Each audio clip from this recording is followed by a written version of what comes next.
दोस्तों नमस्कार। आपकी सफलता ही मेरा मिशन है। ज्ञानकोश एजुकेशन पर आपका अभिनंदन है। मित्रों, आज एक बार फिर हम लोग प्रैक्टिस सेट देखेंगे, प्रैक्टिस सेट हल करेंगे, क्योंकि इसके पहले आप 10 प्रैक्टिस सेट देख चुके हैं और उन सभी प्रैक्टिस सेट में काफ़ी अच्छे प्रश्न आप पाए होंगे। ऐसे प्रश्न जो 2022 की परीक्षा के लिए बेहद महत्वपूर्ण हैं, इसी तरह के प्रश्न आप यहाँ पाएँगे। इसके पहले कुछ वीडियो मैं लेक्चर वीडियो भी डाला हूँ, आप चाहें तो आप उसको देख सकते हैं। वैसे प्रैक्टिस सेट तो आपको निरंतर मिलता ही रहेगा। कभी-कभी कुछ निजी व्यस्तता के कारण और आप समझ सकते हैं कि मतलब विवाह मुहूर्त का समय भी चल रहा है, तो थोड़ा-सा हमको भी कुछ व्यस्तता है, इसलिए प्रतिदिन आपको वीडियो नहीं मिल पा रहा है। लेकिन यह ज़्यादा दिन तक ऐसा नहीं रहेगा, बस 2-4 दिन की बात है, इसके बाद से फिर हम लोग कंटिन्यू हो जाएँगे, ठीक है ना? तो आइए हम लोग देखते हैं और इसमें आप मैं बताऊं 20 प्रश्न है। इस 20 प्रश्न में यदि आप 15 प्रश्न तक हल कर पाते हैं तो समझिए कि आपकी तैयारी काफी अच्छी है, क्योंकि अच्छे लेवल के प्रश्न हैं। आप सभी प्रश्नों को अवश्य देखें। ज्यादा लंबा वीडियो नहीं है, मात्र 20 प्रश्न है, लेकिन 20 प्रश्न ही काफी अच्छे प्रश्न है, सिलेक्टेड प्रश्न है वो, ठीक है ना? चलिए आइए हम लोग देखते हैं। प्रश्न नंबर 1, निम्नलिखित कवियों को आरोही क्रम में व्यवस्थित कीजिए। स्वयंभू, विद्यापति, कबीर या चंद्रवरदाई, या फिर विद्यापति, कबीर, चंद्रवरदाई या स्वयंभू, या फिर स्वयंभू, चंद्रवरदाई, विद्यापति, कबीर, या फिर कबीर, चंद्रवरदाई, विद्यापति और स्वयंभू। आपको ये बताना है कि कौन सा आरोही क्रम सही है, यानी कि कौन से कवि पहले जन्म लिए, उसके बाद कौन उसी क्रम से आगे उनका जन्म काल आपको बताना है, ठीक है ना? उसी क्रम से आपको आंसर देना है। टाइमर आपके पास मैं दिया हूं काउंटडाउन के लिए। 10 सेकंड से शुरू होगा, 0 जैसे खत्म होगा वैसे मैं आपको आंसर बताऊंगा। इस 10 सेकंड या 10 सेकंड आपके लिए है। आप 10 सेकंड में अपना आंसर हल करके रखेंगे और आप मिलान करेंगे कि आपका ये क्वेश्चन सही हो रहा है कि गलत हो रहा है, और लास्ट में आप हमें बताएंगे कि कुल कितना प्रश्न सही हुआ। तो चलिए, आपका काउंटडाउन शुरू है। अब आप देखिए कौन सा ऑप्शन आपका सही होगा, ये आपको बताना है। ए, बी, सी अथवा डी में कौन सही है, ठीक है ना? चलिए, अब देखिए आपका सही आंसर क्या हो जाएगा। ए, स्वयंभू, विद्यापति, कबीर और चंद्रवरदाई, ये ऑप्शन आपका सही है। ठीक, चलिए पहला ही प्रश्न काफी अच्छे लेवल का आपको मिला होगा। निम्नलिखित कहानियों का रचना काल के दृष्टि से सही अनुक्रम क्या है? कफन, वापसी, पुरस्कार या राजा निर्वंशिया? वापसी, कफन, राजा निर्वंशिया या पुरस्कार? राजा निर्वंशिया, वापसी, पुरस्कार या कफन? फिर पुरस्कार, कफन, राजा निर्वंशिया या वापसी? सही ऑप्शन आपका क्या है, आपको ये बताना है, ठीक है ना? आपका समय चालू है, देखते चलिए। काउंटडाउन आपका शुरू है। जैसे ही 0 होगा मैं आपको आंसर बताऊंगा, इस बीच आप अपने आंसर को लिख करके रख लीजिए। ठीक है, चलिए हम आंसर बताते हैं। तो सही आंसर आपका हो जाएगा डी, पुरस्कार, कफन, राजा निर्वंशिया और वापसी। यही सही क्रम है, ठीक है ना? ये रचना काल के दृष्टिकोण से ये सही क्रम है। चलिए हम लोग अगला प्रश्न देखते हैं। रचना काल के आरोही क्रम में व्यवस्थित कीजिए। साहित्य दर्पण, काव्य प्रकाश, नाट्य शास्त्र, काव्यादर्श, या फिर नाट्य शास्त्र, काव्यादर्श, काव्य प्रकाश या साहित्य दर्पण, या फिर काव्य प्रकाश, काव्यादर्श, साहित्य दर्पण या नाट्य शास्त्र, या फिर काव्यादर्श, काव्य प्रकाश, साहित्य दर्पण और नाट्य शास्त्र। इन चारों में से कौन सही क्रम में है, आपको बताना है। आपका समय चालू है, समय देखते चलिए। काउंटडाउन शुरू है और अपना आंसर लिख करके रखिए, मैं आंसर आपको बता रहा हूं। चलिए, तो सही आंसर आपका क्या हो जाएगा? बी। क्या हो जाएगा? बी, नाट्य शास्त्र, काव्यादर्श, काव्य प्रकाश और साहित्य दर्पण। ये सही आरोही क्रम है, ठीक है ना? चलिए हम लोग अगला क्वेश्चन देखते हैं। राजस्थान के सलेमाबाद में किस संप्रदाय की गद्दी है? हरिदासी संप्रदाय की है, या चैतन्य संप्रदाय की है, या सखी संप्रदाय की है, या फिर निम्बार्क संप्रदाय की है? यह प्रश्न टीजीटी की परीक्षा में पूछा जा चुका है, ठीक है ना? और जो भी प्रश्न यहाँ से मैं 20 प्रश्न जो दिया हूं, वह प्रश्न बहुत अच्छे लेवल के हैं। उसमें आधे से अधिक प्रश्न टीजीटी की परीक्षा में पूछे जा चुके हैं, इस तरह के प्रश्नों को। तो चलिए, आपका समय चालू है। अब आप बताइए कि कौन सा आंसर सही है। ए, बी, सी, डी में कौन सा आंसर आपका सही है? तो अब देखिए सही आंसर क्या हो जाएगा, डी निम्बार्क संप्रदाय। राजस्थान के सलेमाबाद में निम्बार्क संप्रदाय की गद्दी है। क्लियर? चलिए आगे बढ़ते हैं। अगला प्रश्न, कामायनी में किस दर्शन का प्रतिपादन है? माने कामायनी जो है किस दर्शन से प्रभावित है, यह आपको बताना है। वेदांत, न्याय, विशेषिक, वैशेषिक या प्रत्यभिज्ञा दर्शन, कौन सही है आपको ये बताना है। आपका आपका समय चालू है, देखते रहिए, काउंटडाउन शुरू है और अपना आंसर आप लिख करके रखिए। आपको आंसर मैं बता रहा हूं। तो आपका सही आंसर हो जाएगा डी प्रत्यभिज्ञा दर्शन। बहुत महत्वपूर्ण प्रश्न है और आप 5 प्रश्न पढ़े हैं, निसंदेह आपको ये मानना पड़ेगा कि ये प्रश्न काफी अच्छे लेवल के हैं, और हैं तो आप कमेंट करके अवश्य बताएं, क्योंकि आप लोग कमेंट करते हैं वीडियो अच्छा लगा, बहुत अच्छा लगा, ये सब तो लिखते हैं, लेकिन मैं ये चाहता हूं आप ये लिखें कि क्वेश्चन का लेवल कैसा है, ये प्रश्न आपके लिए मतलब कैसा लग रहा है, और इस तरह के प्रश्नों को और भी चाहिए या फिर इससे हल्के लेवल का प्रश्न चाहिए, तो सब सारी चीजें जब आप बताएंगे तभी हम दिशा तय कर पाएंगे कि आपको किस तरह का कंटेंट चाहिए। ठीक है ना? तो ये लिखना जरूरी है, अगर अच्छा है तो भी लिखिए, खराब है तो लिखिए नहीं, इस तरह का प्रश्न नहीं चाहिए और अच्छे लेवल का प्रश्न चाहिए। ठीक है ना? चलिए आगे हम लोग बढ़ते हैं। छठवां प्रश्न, रीतिकालीन आचार्य कवियों ने शास्त्रीय मत को श्रेष्ठ और अपने मत को गौड़ मान लिया, यह कथन किस आलोचक का है? हालांकि डबल इन्वर्टेड कामा होना चाहिए रीति के पहले और मान लिया के बाद, लेकिन चलिए कोई बात नहीं, इतना आप समझ सकते हैं। तो इसको इस कथन को किस आलोचक ने कहा है, किसका ये कथन है? आचार्य रामचंद्र शुक्ल का है, या फिर आचार्य हजारी प्रसाद द्विवेदी का है, या फिर डॉक्टर नगेंद्र का है, या फिर डी विजेंद्र स्नातक का है। ए बी सी डी में से कौन ऑप्शन आपका सही है, आपको ये बताना है। ठीक है, तो आप अपना समय देखते चलिए और अपना आंसर लिख करके रखिए, ए बी सी अथवा डी में कौन सही है। तो चलिए अब मैं आपको बताता हूं, आपका ऑप्शन बी आचार्य हजारी प्रसाद द्विवेदी। आचार्य हजारी प्रसाद द्विवेदी का कथन है कि रीतिकालीन आचार्य कवियों ने शास्त्रीय मत को श्रेष्ठ और अपने मत को गौड़ मान लिया था। अगला प्रश्न, जगत विनोद किस रीतिकालीन कवि की कृति है? प्रश्न काफी हल्का है लेकिन कई बार पूछा जा चुका है, इसको मैं डाल दिया हूं ताकि ये विस्मृत न हो आपके मस्तिष्क से, इसलिए इस प्रश्न को मैं डाल दिया हूं कि जगत विनोद किस रीतिकालीन प्रश्न की कृति है। ठीक है, काफी आसान प्रश्न है, इसका उत्तर आपको आना भी चाहिए, कहीं कोई दिक्कत नहीं है। ग्वाल कवि हैं ए, या बी देव, या सी पद्माकर, या फिर डी रत्नाकर। तो सही आंसर आपका हो जाएगा सी पद्माकर। ठीक है ना, ये पद्माकर की रचना है ये। अगला प्रश्न, निम्नलिखित रचनाओं को काल के आरोही क्रम में व्यवस्थित कीजिए। ए कविता रत्नाकर, रामचंद्रिका, विनय पत्रिका, या फिर भरत मिलाप। बी भरत मिलाप, विनय पत्रिका, रामचंद्रिका, कविता रत्नाकर, या फिर सी रामचंद्रिका, विनय पत्रिका, भरत मिलाप, कविता रत्नाकर, या फिर डी विनय पत्रिका, भरत मिलाप, रामचंद्रिका और कविता रत्नाकर। इन चारों में कौन सा क्रम सही है, कौन सा आरोही क्रम सही है, आपको बताना है ए बी सी डी में से। तो आपका सही आंसर क्या हो जाएगा, बी भरत मिलाप, विनय पत्रिका, रामचंद्रिका, उसके बाद कविता रत्नाकर, यही क्रम सही है। ठीक है, अगला प्रश्न, इनमें से कौन सा नाटक भारतेंद्र जी का अनुदित नाटक है?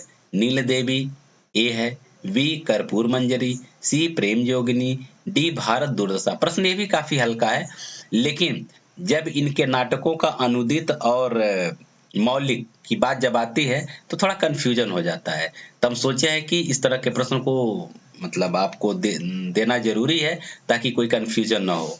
तो आप बताएंगे इसमें से कौन सही है, ए नील देवी, या बी कर्पूर मंजरी, या सी प्रेम जोगिनी, या फिर डी भारत दुर्दशा। ठीक है ना, कौन सही है आपको ये बताना है। तो आपका सही आंसर हो जाएगा क्या, बी कर्पूर मंजरी। कर्पूर मंजरी इनकी अनुदित नाटक है। ठीक है, 10वां प्रश्न, प्रेमचंद का कौन सा उपन्यास गोदान की पूर्व पीठिका माना जाता है? यह प्रश्न पूछा जा चुका है। तो रंगभूमि है ए, बी है सेवा सदन, सी है प्रेमाश्रम, और डी है निर्मला। कौन सा उपन्यास गोदान की पूर्व पीठिका माना जाता है, आपको ये बताना है। ठीक है ना। ए, बी, सी अथवा डी में से कौन सा ऑप्शन सही है, आपको ये बताना है। ठीक है, तो आपका सही आंसर क्या हो जाएगा, सी, प्रेमाश्रम। प्रेमाश्रम जो है यह मुंशी प्रेमचंद का जो उपन्यास गोदान है, इसकी पूर्व पीठिका माना जाता है। तो दोस्तों, आप 10 प्रश्न पढ़ चुके और निसंदेह आप प्रश्नों को देख रहे होंगे कि काफी बेहतर प्रश्न है। यदि आपको प्रश्न अच्छा लग रहा हो, वीडियो अच्छा लग रहा हो, तो आप इसको लाइक अवश्य कर दीजिए, क्योंकि लाइक करना कोई बहुत कठिन कार्य नहीं है, न ही आपका कुछ आर्थिक या किसी प्रकार का नुकसान होना है, लेकिन आप मानिए कि लाइक ही हमारा पारितोषिक है। हमें लगता है कि मैं आपको कुछ बेहतर दे पा रहा हूँ, ठीक है ना। और हम यही सोचते हैं कि आपको फ्री ऑफ कास्ट जो भी चीजें आपको मिले वह बेहतरीन मिले, ताकि परीक्षा के लिए मील का पत्थर साबित हो। मेरी यही सोच भी है और मेरी यही पहचान भी है कि आपकी सफलता ही मेरी सफलता का परिचायक बनेगा। तो इसलिए मैं प्रश्नों को काफी ढूंढ करके और बहुत डीपली प्रश्नों को उठा करके प्रैक्टिस सेट में बनाता हूं, और आप समझ सकते हैं 20 प्रश्न को उसका पीडीएफ बनाने में, सेट करने में कम से कम 3-4 घंटे का समय लगता है। तो 3-4 घंटे का मेहनत अगर मैं आपके लिए कर रहा हूँ, तो एक लाइक करने में तो आपका कुछ नुकसान है नहीं, किसी प्रकार का इसमें नुकसान नहीं है, तो उसको आपको कर लेना चाहिए। दूसरी बात, यदि प्रश्न अच्छा लग रहा हो तो आप अपने दोस्तों को शेयर कीजिए, ताकि वह भी लाभान्वित हों।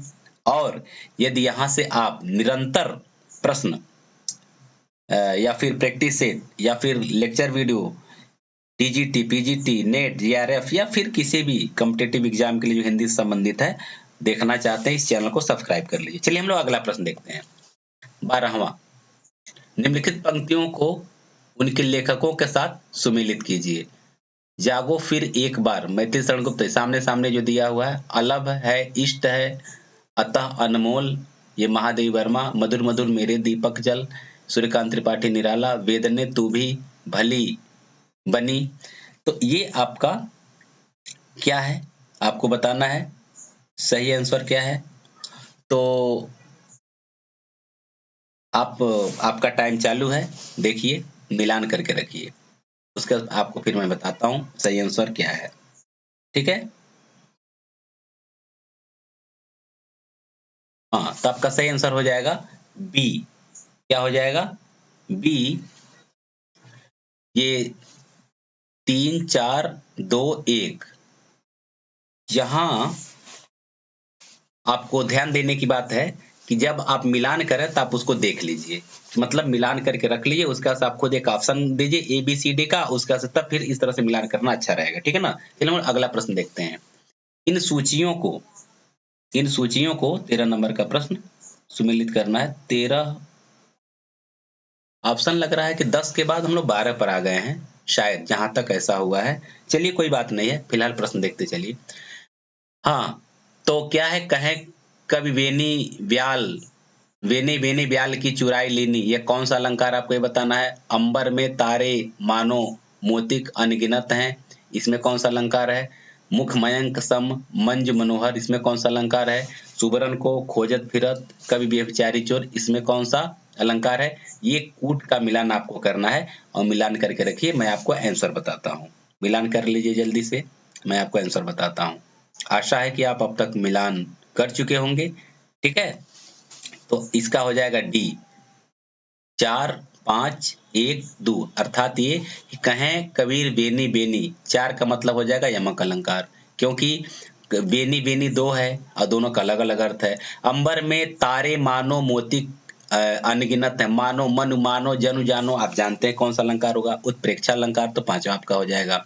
फिर उसके बाद से आपका सी है, मुख मयंक सम मंजु मनोहर, सम समानता, सो या जस जैसा, ऐसा कुछ शब्द अगर आता है ते उपमा मूलक शब्द होते हैं, तो इसका सही हो जाएगा उपमा। सुबरन को खोजत फिरत कवि बेविचारी चोर, तो सुबरन यानी शब्द एक है और उसके अर्थ क्या है, चिपके हुए हैं, यानी अनेक अर्थ, एक शब्द के कई अर्थ, 2 से अधिक अर्थ हैं। कवि के लिए कुछ और है, बेविचारी के लिए कुछ और है, चोर के लिए कुछ और है, इसलिए आपका ये ऑप्शन सही हो जाएगा, ठीक है ना। अगला प्रश्न हम लोग देखते हैं।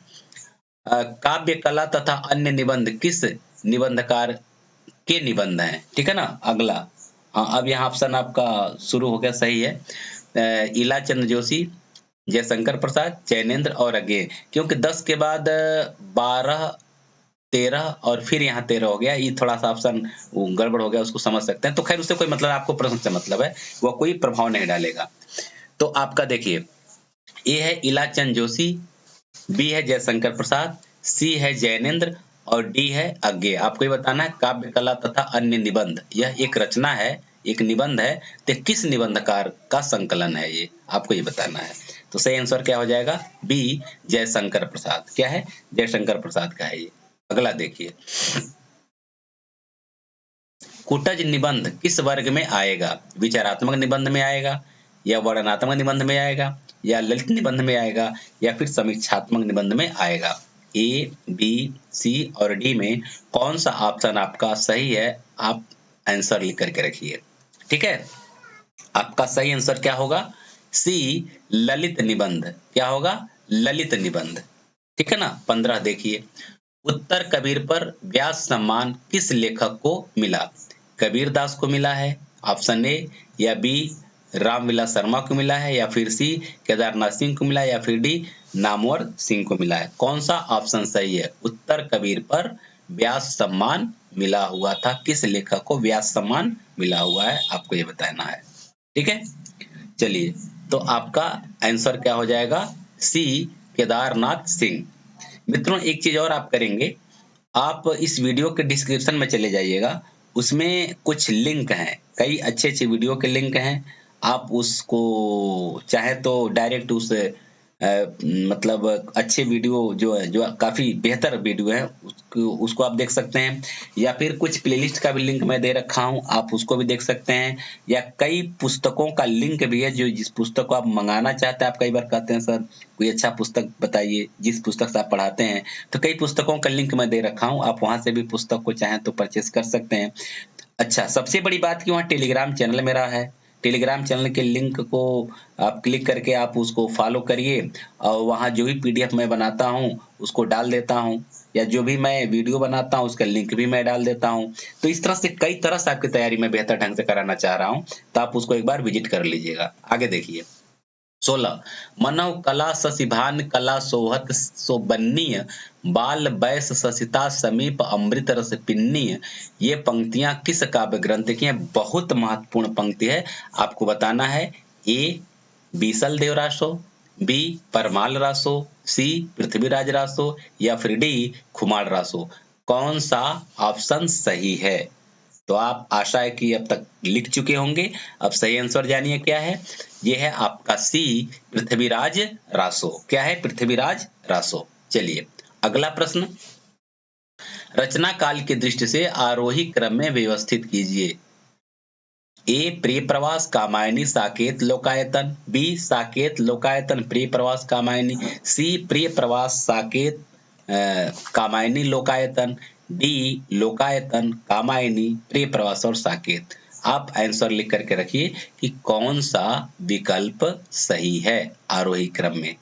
देख लीजिए, टाइम भी आपका ओवर हो गया है, आशा है कि आप लिख चुके होंगे। तो चलिए आप सही आंसर देखिए, क्या सी प्रिय प्रवास साकेत कामायनी और लोकायतन। अगला प्रश्न 18, जब दूसरों के पांव तले अपनी गर्दन दबी हो तो उन पांवों को सहलाने में कुशल है, यह कथन किसका, बहुत महत्वपूर्ण पंक्ति है और बहुत बड़ी सीख भी इसमें है। ठीक है ना।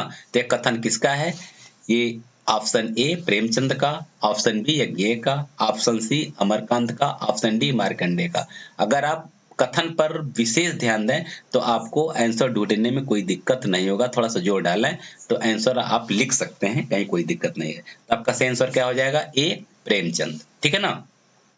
19, निम्नलिखित में से कौन सा युग्म संगत है, विषाद मठ अमृतलाल नागर, सुहाग के अनुपुर रांगे राघव, वे दिन निर्मल वर्मा, एक इंच मुस्कान कमलेश्वर। तो इसमें से कौन सा ऑप्शन सही है, ए बी सी डी में से कौन सा ऑप्शन आपका सही है, आपको ये बताना है। ठीक है ना।